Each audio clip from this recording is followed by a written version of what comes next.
tell me what it is that I can do to make you happy and make you a fan of our company. I learned a valuable lesson that if you just sympathize, listen, and say, gosh, I'd be even more angry than you are. I mean, people, that just disarms them. They have no idea what to say to that. And then you ask them what they want before you start offering solutions.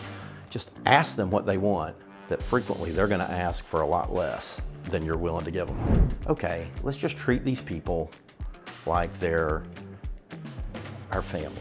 Do you listen to what people want and you don't try to force your thoughts on them? All right, folks, we are in Savannah, Georgia right now. I'm in a VRBO.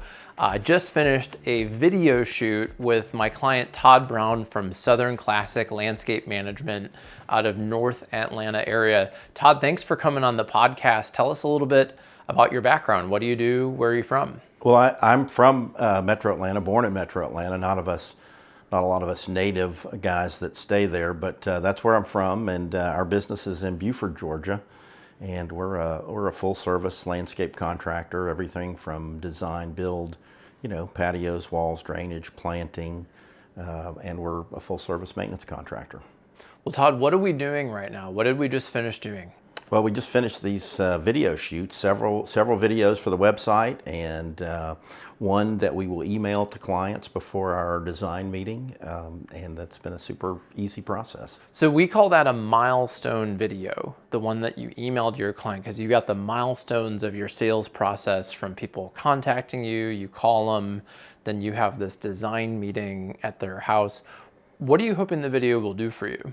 Hopefully it's just going to make that meeting more straightforward. People will understand exactly what we're trying to accomplish. I mean, we have those conversations on the phone in advance, but I think if we can get them to watch this video and then really understand it, where we give all the details and they can just hear our words, then it'll make those meetings smoother, faster, simpler, and hopefully more productive.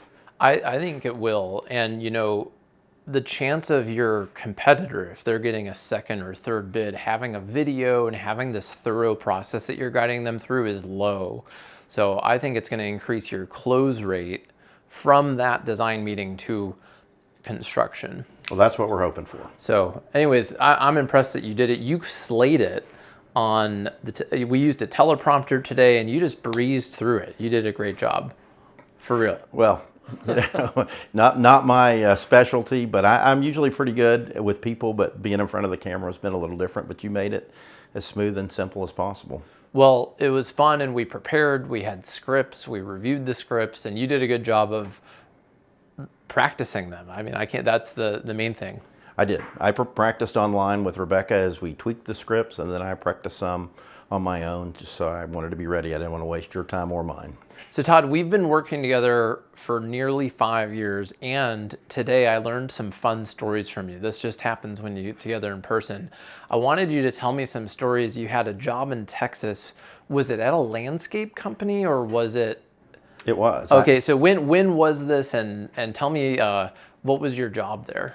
Back in the early 2000s, I took a job in Dallas, Texas. I had been in Atlanta my whole career. Took this job in Dallas, Texas, so I'm moving halfway across the country, and I get this job, and I'm going to be running the landscape installation division.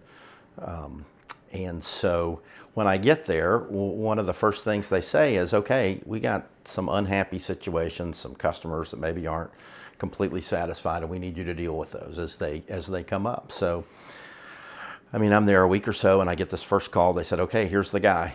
He's unhappy, got some problems on his job, and here you go, pick up the phone. So I pick up the phone, and the guy's telling me, this whole list of problems he's got. He's unhappy, and he's just kind of ranting at me for a few minutes. And I thought, I've never really dealt with a lot of unhappy customers in my career before this, but I thought, okay, how am I going to do this? So when he finished talking, I said, you know what? I can't believe that you're only that angry. I said, if I were you and I was in the same situation with those problems, I'd be twice as angry as you are.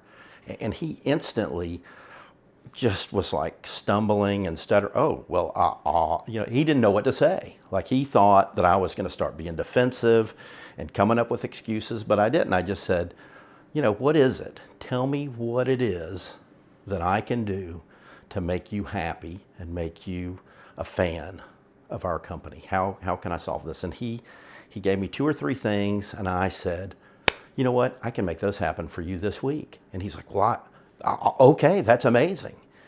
And you know, the funny thing is I would have given him twice as much as he asked for to make him happy. And I learned a valuable lesson that if you just sympathize, listen, and say, gosh, I'd be even more angry than you are. I mean, people, that just disarms them. They have no idea what to say to that. And then you ask them what they want before you start offering solutions. Just ask them what they want, that frequently they're going to ask for a lot less than you're willing to give them. Wow. This sounds like something out of like a Dale Carnegie book or something. Did you learn this somewhere? Or you know, I may have. You may have, but I couldn't point to a specific place, but I read a lot of books like that and have my whole life. So I think it just seemed natural in the moment what to do. I really like that story. So you're empathizing with them. You're saying, "Wow, I'd be even more upset," and they're not expecting to hear that. No, they're looking for excuses and why you can't do anything and why you should have expected that. But yeah, no, it just completely disarms them. Yeah, and maybe they're right. Maybe you need to tell them, "Hey, you're right. That did not go well." Yeah. So the other story that, while we were taking a break, you told me was somebody took a tree from you. Yeah. So tell me about this, and this is just a good story to hear. So we had a customer, and our head designer sales guy sold this job. It wasn't my job. So we got started on the project. It wasn't a huge job, but it was a nice job. It was about $30,000. And, originally it started out with about a $40,000 proposal, and the guy's like, I can't spend that much. So we had to tweak some things out of the job to get it down to his budget of $30,000. So we start the job, we've done the tear outs, it's a lot of it's mostly a planting job. And so I'm there for a little while. It's a pretty good sized job, it wasn't far from me. So I stopped by and I'm kind of, on the job site. I meet the customer who's very nice with me. But my sales guy had said he's challenging. So I leave and the customer says, well, you guys are supposed to tear out this tree. And my sales guy told him, no, that tear out was taken out. It was in the original project. We can add it back in. And he goes, well, also, where's my little flowering magnolia? He says that also was taken out of the project because we had to get, 10 grand out of the project. So at the end of the job, the guy, he stiffs us for $50 on our final payment, which I've never had anybody say. And so what was the final payment amount? It was half the job. It was around 15 grand. 15 grand minus 50. Minus $50. I don't remember the exact amount, but he but literally paid us like $14,450. Right? Okay. Then he asked my sales guy, hey, I may just go buy myself a magnolia. Where do you buy those? Would they sell me one? And so he says, yeah, well, I think our supplier might sell you one, and here's where you go. And the guy says, well, who do you deal with there? Who's your representative at the nursery? So the customer, goes to the nursery in his truck, asks for our sales rep. The sales rep thinks he's there on our behalf. The guy says, I want to get one of these magnolias. Our sales rep loads it up, and the guy takes off. He just leaves without offering to pay for the thing. So he calls the sales guy and he says, hey, Mr. Smith was just here, and he just took off with a magnolia. Are you guys paying for that? And well, we did end up paying for it, but the guy stole the dang tree. So not our favorite customer of all time. He stole the tree and $50. Stole the tree and shafted us for $50. So tell me, we were pretending that he's going to call you. Your projects include a 1-year warranty on plants, right? Yeah. Yeah, I've been waiting for the guy, and it's over a year old now, so I guess he's never going to call me. But I was waiting every day for a year for this guy to call and say, hey, I had a plant die or something, and expect that I'm going to warranty, because I was ready to just lay into him and say, look here, pal, where's my $50? Oh, and you're lucky we didn't call the police because you stole that tree. Yeah. Never got that chance. Well, that's, it's interesting. So the first story was dealing with customers maybe where things did go wrong and you found a way to take care of them, and then sometimes customers do ridiculous things like steal $50 in a tree. I guess that's just business. I guess, fortunately, we haven't had too many of Yeah. either, so, but it does happen. Well, Todd, what's one thing that you do really well in sales? So your son is he's coming up in the business, he's working in the business. What are some things that you would love to teach him to do, or if you could teach somebody in the audience that you think works in sales or customer service that you'd want to share with us?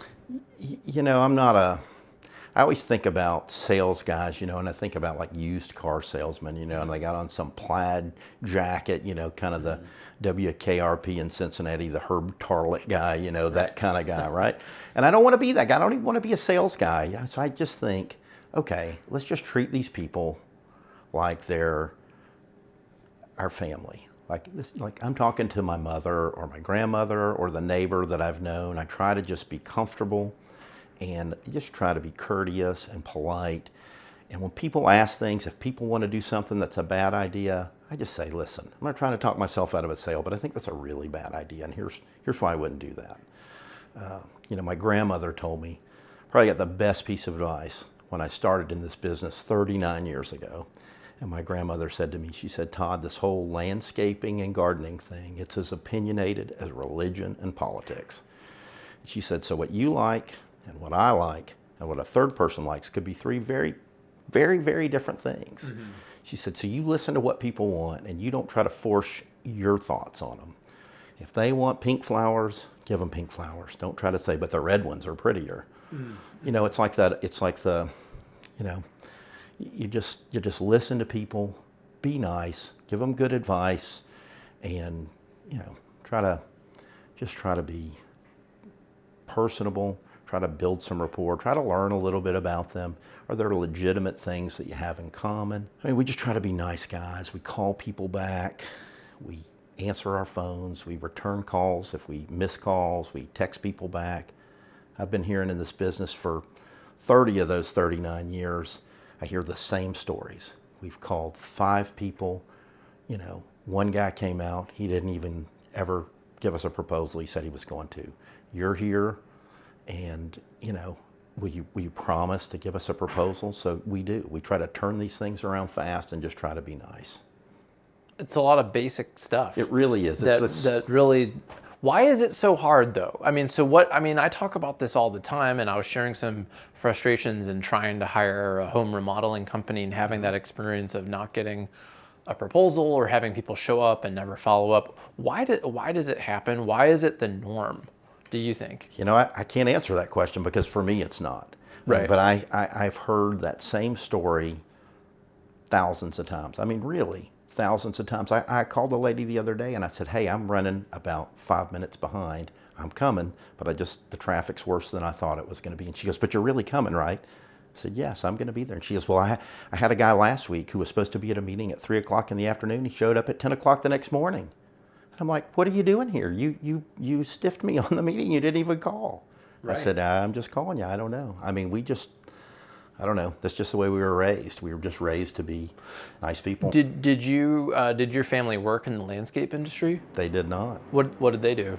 Well, you know, my dad was president and CEO of Rollins Truck Leasing until they sold out to Penske. So he was a businessman. My uncle was CFO type for large multinational companies. And did you work in the landscape industry prior to going to work at that job in Texas? I did. I did for a lot of years. A lot of years. And you studied business? At Georgia State, I did, yeah. What led you to start a landscape company? I was starting school at Georgia State in the fall of 1985. My girlfriend's brother took a job with a landscaping company for the summer, and I thought, ooh, I need a job for the summer. And I had done things like mowed lawns for my grandparents and the neighbors, but not in any serious way. I mean, these were $5 a piece jobs, you know. Sure. And I thought, well, I could do that. I could stay in shape, get a tan, be outside. I like that. And so that's how it started. What's your favorite part about running a landscape business now? I think getting to work with with people and help them come up with beautiful designs and really take something that's just plain and ordinary and hear people get excited. Plus, and this was no part of the plan, my son works for me. He's 30 and he's been with me pretty much since the beginning, and my daughter, who's 32, works for us part-time, and she helps with all the administrative functions of the business. And the fact that I get to talk to and or see my kids every day and that we work together, I don't know. I could not have ever dreamed up that plan. Yeah. That it would be, and that's fantastic. I love that. That's really cool. Yep. Do you have any questions for me? How did you get into the specialty of landscaping businesses compared to other companies? Well, when I started Ramblin Jackson, it was 2009. It was a recession. There were very few jobs available. I played in a band, and that's how I learned marketing, was building our email list and social media. I studied theater and journalism, and I did door-to-door sales as a milkman at a dairy farm. So I had some sales experience, but I really wanted to do writing, and there wasn't many journalism jobs available. So I started doing freelance social media.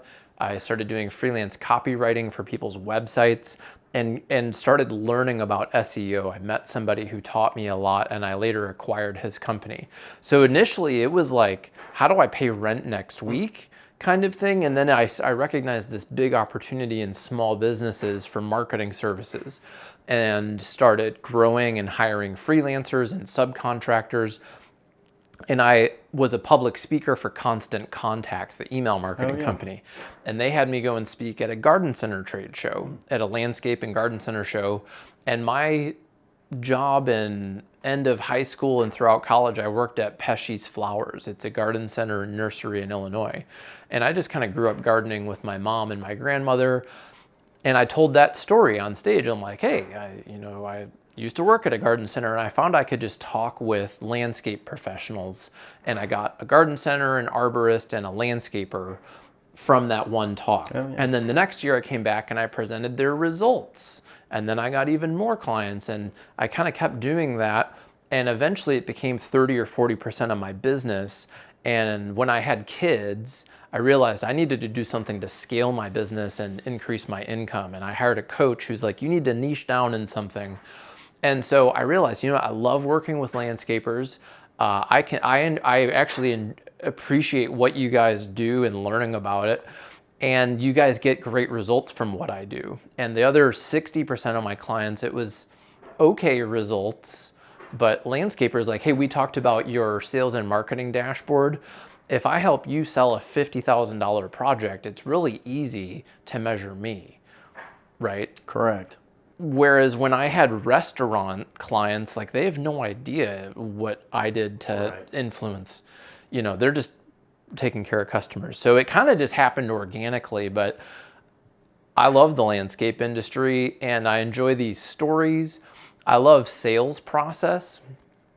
And that kind of I realize there's a lot of what I do that's similar to landscapers because we sell, design, and build and then maintain people's marketing. And it includes a project with their website. And then we're typically doing something ongoing. And what I found was working well for my own sales, I started doing with my clients. And they're like, wow, that works really well. So there's kind of this like symbiotic thing where we're constantly experimenting in our own business and then doing for landscapers what's working for us. Now you all you do construction and you plant living plants, but it's also kind of similar because you're going to design something, you're going to build it, and ideally take care of that customer ongoing. Exactly. And you're going to try and sell them other other services, whether things along the way. And so a lot of what I do is, hey, we're doing a video shoot. Eventually we sold a video shoot to you, right? Correct. And how we did that is similar to how you might sell an additional hydro seeding job to a client or whatever it is. So it just kind of happened that way. Yeah, I don't think I've ever heard that story. Yeah, and the name Ramblin Jackson came from when I sold milk at the dairy farm because I was going on tour It was a big tour to California. And the sales manager at the dairy said, "Are you coming back or are you a Ramblin' man?" And they started calling me Ramblin' Jack at the dairy. Yeah. And when I started freelancing, my friend designed my logo. And he said, "Well, how about Ramblin' Jack?" And I said, "Great." And he's like, "You're in Colorado. How about a horseshoe?" I'm like, "Awesome." I'm from the Chicago suburbs. Did not have a Western upbringing at all. Right? So I'm just like, again, thinking that this was like a gig that I'm going to do to pay rent. But then I started reading business books, and I started working with business coaches and learning like, wow, I actually really like business. I want to grow something. And now I have employees all over the country. Cool. And some good ones. I appreciate that. I'm lucky. I have several people who have worked with me. Some of them, you mentioned Robert. Yep. His 7-year Ramblerversary is tomorrow, and he's here with me in Savannah. Oh, no so kidding. I've gotten to work with Jessica's worked here for 8 years, and I have a number of people that have worked here for over 4 years. Well, Todd, you shared some great ideas today about how to take care of angry customers. You shared a war story of having $50 and a tree stolen from you. I've certainly heard way worse, and I know there are worse ones that we're not going to share on the podcast, but thanks for coming on the show. You're very welcome. I enjoyed it. Like today's video and subscribe to our YouTube channel to get upcoming videos to help you grow your snow and landscape company. My name's Jack Jostes, and check out my free resources in the show notes and click the next video to grow your business.